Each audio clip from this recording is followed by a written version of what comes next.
Horn crept through the halls of the old castle, hoping to get a glimpse of his foe, when he heard the marching of many feet.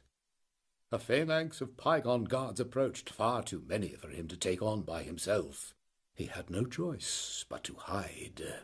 Unfortunately, he forgot that he was not alone. Excuse me, guards! We are hiding over here! Horn felt foolish. How could he not have known Gord would betray him here in this place that was full of his Pygon allies? This isn't over! Oh, Horn, believe me, I know it is far from over. I will see you soon. Horn was whisked away to face whatever it is Pygon called justice as Gord was carried off, presumably to have his body restored. And so began the trial of Horn. You are the human adolescent called Horn, yes or no? Yes. Yes! You are here before us today because you are charged with crimes against the Pygon Empire. The Pygon Empire! The whole procedure seemed almost comical to Horn. Is this really necessary? Silence!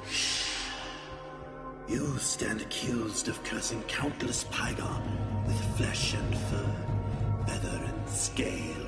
And of attempting to bring this curse to all Pygons. How please you! How could Horn make them realize he was here to help them, to strip them of their hideous lunacy? I'm trying to restore your humanity.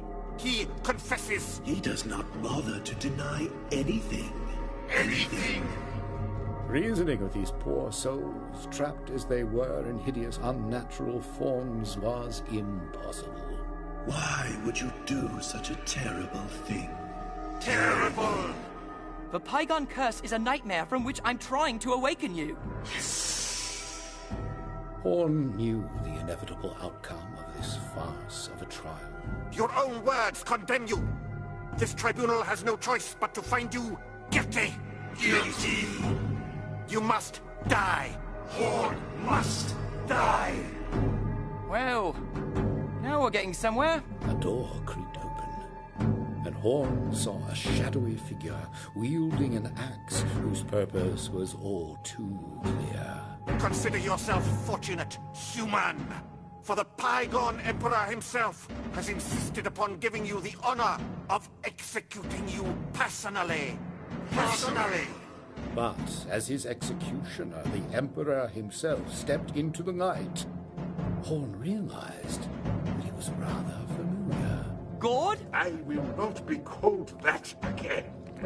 I am Lord Fink, the High Pygon Emperor. And to think you were once my trusted squire. Why did you have to go into that tower? I remembered. A sudden flood of memories, some Pygon and some human, came back to Horn.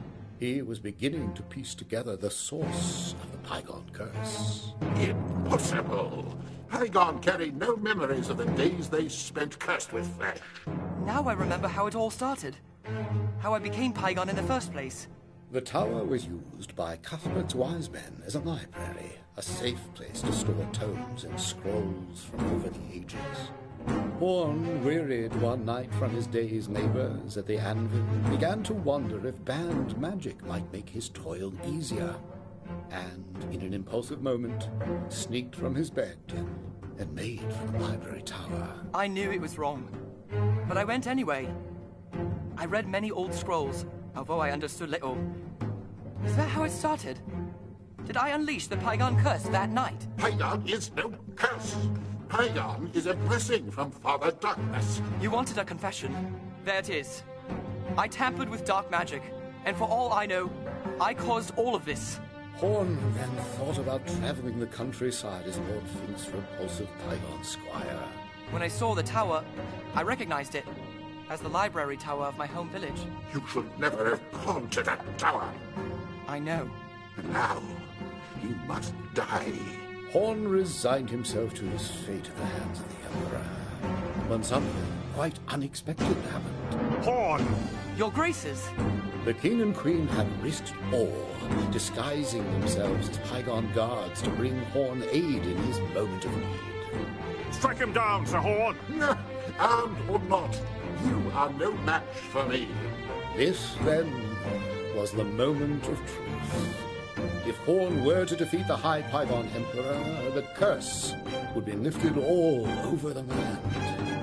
He could not let rains down.